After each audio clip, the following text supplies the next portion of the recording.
There is nothing more magical than the coral reefs. I've swum in the Indian Ocean and marveled at the colors of the fish, and it's an experience which I would love everybody to have. The corals were the first life forms to emerge from the oceans millions and millions of years ago. And today the coral forms the nursery for 4,000 species of fish. That's where the eggs can be laid and the little fish can find safety when they're young. And today the coral reefs are disappearing very fast. 80% of the coral of the world has already gone. It's really, really important that we try to protect the remaining corals, protect the health of the ocean. And although it may not seem like it, there is something that all of us can do. We can try very hard not to pour pollutants down the sink, because some of them may end up in the ocean and add to the pollution there. And there's something else too. Don't buy souvenirs from the ocean, pieces of coral, however beautiful they may be. And don't buy the shells. And they're beautiful too, because this is adding to the destruction of the coral reefs. And they're so beautiful. It would be a real tragedy if these gardens of the sea should disappear forever.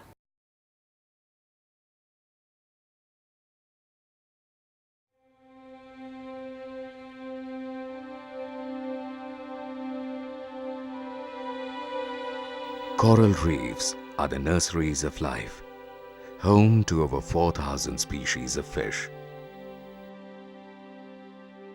Nearly 50% of the world's population depends on these reefs for its livelihood. But today, these reefs are critically threatened.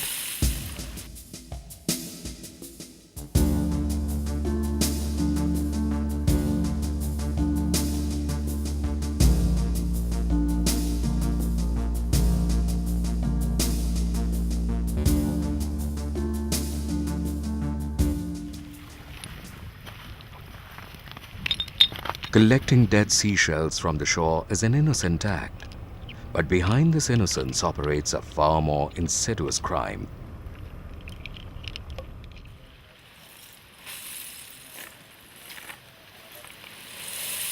Today, shells are plundered from the oceans to feed a growing tourism and export industry.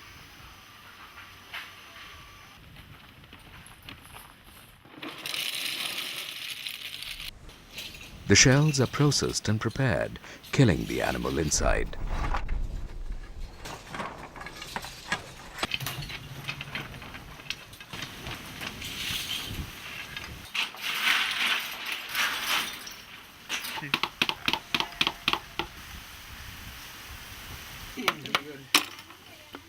Hundreds of endangered species are wiped out in this manner every day.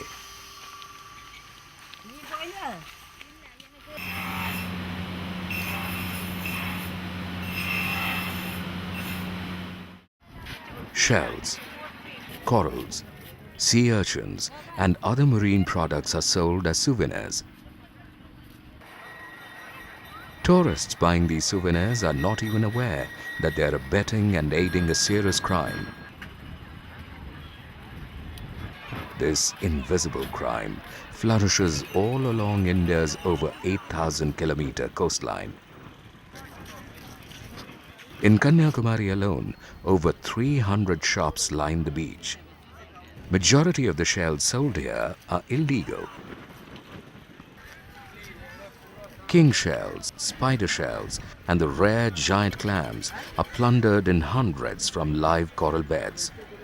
With every shell we buy, their numbers further decline critically. Marine products worth crores are sold, most of them of endangered species. Most tourists are unaware that corals and many species of shells are protected in India under the Wildlife Protection Act 1972. The collection, possession and trading of corals carries a large cash penalty and even imprisonment.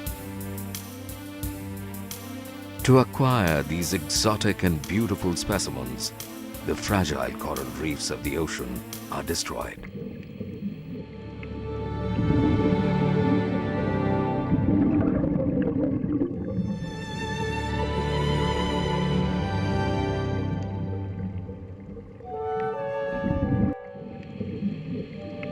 Today, coral reefs all over the tropics are under threat. Almost 75% of the coral reefs in Southeast Asia have been destroyed by illegal harvesting.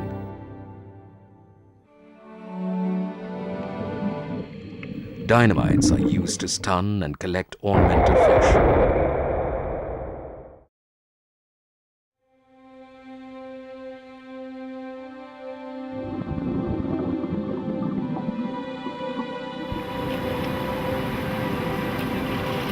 The explosion also destroys the reefs.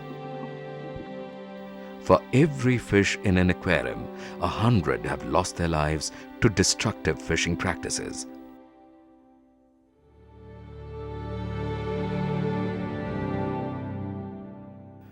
The Indian coral reefs are fragile marine ecosystems which support a large variety of fish, along with mollusks, anemones, and other marine life forms.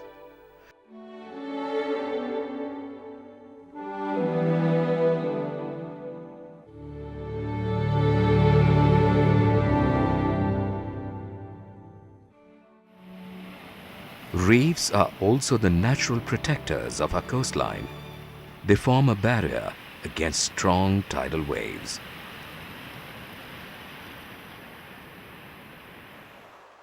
Climate change and the recent tsunami had an adverse impact on the coral reefs.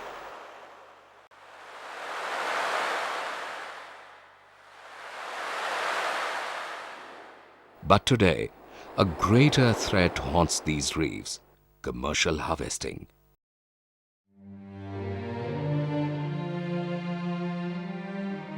To the list of souvenirs and aquariums, a new crime has been added: specimen collections for educational institutions. In September 2006, over 28,000 specimens of juveniles of marine species were seized in Agra by the Forest Department.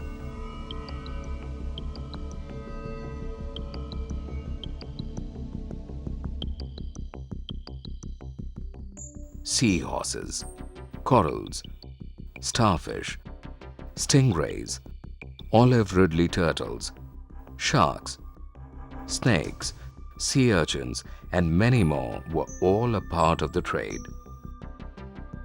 This trade is wiping out species at their very inception. Juveniles and young fetuses are killed even before they leave their nests or the wombs of their mother. The law permits possession, but under a strict licensing policy. But institutions many a time use illegal sources. The high demand created by universities, colleges, and schools has spawned a huge illegal industry in Chennai and Agra. Till this seizure, many of us did not even know that such a crime existed, a crime in which even the educated participate.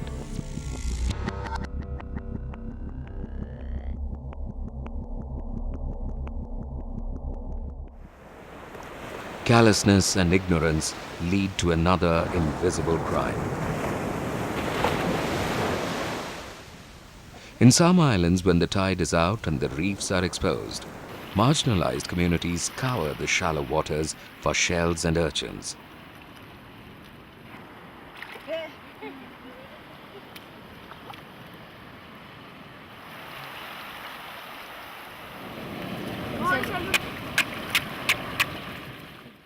Reefs which have taken millions of years to form are crushed and vandalized, mostly out of ignorance. Sometimes in this scavenging, exploitation for trade takes over. Coral rocks are plundered and crushed to be sold as a cheaper alternative to gravel, a material used in construction.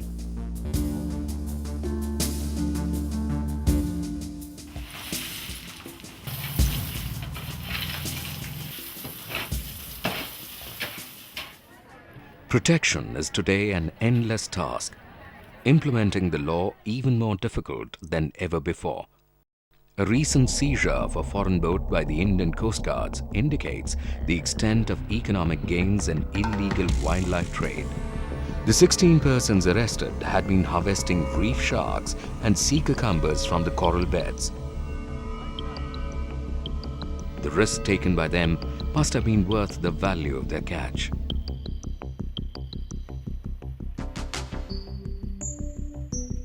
At any given time, many such vessels illegally operate in Indian waters, making the task of the protectors increasingly difficult.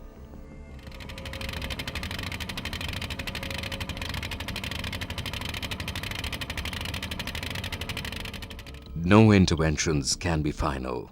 No effort is enough. But a possible solution could lie in sensitizing the local fishermen to the link between destructive fishing practices and the long-term implications.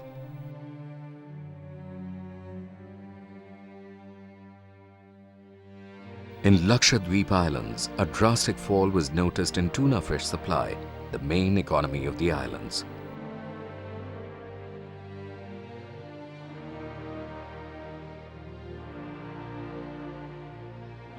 This reduction was attributed to the low supply of bait fish.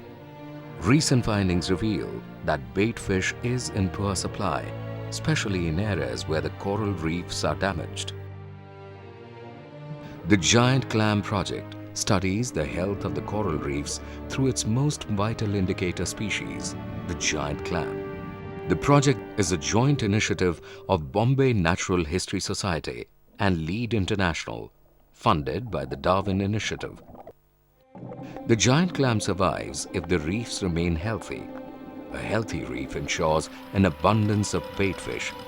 This in turn helps the tuna fishing industry. By emphasizing this cycle of interdependence, the fisherman is being sensitized to save the fragile coral reefs of Lakshadweep Islands.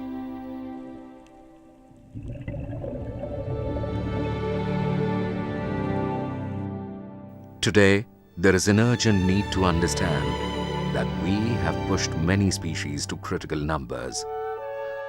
Souvenir markets, aquariums, coral constructions, specimen collections, all invisible crimes, but crimes in which you and I participate. The coral reefs are the rainforests of the sea. They're only 0.2% of the world's ocean's area. They sustain over 3 billion people all over the world. These diminishing resources have to be managed in a sustainable manner.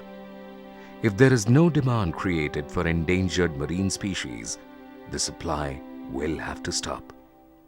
This would go a long way in turning the tide in favor of the world's oldest ecosystem.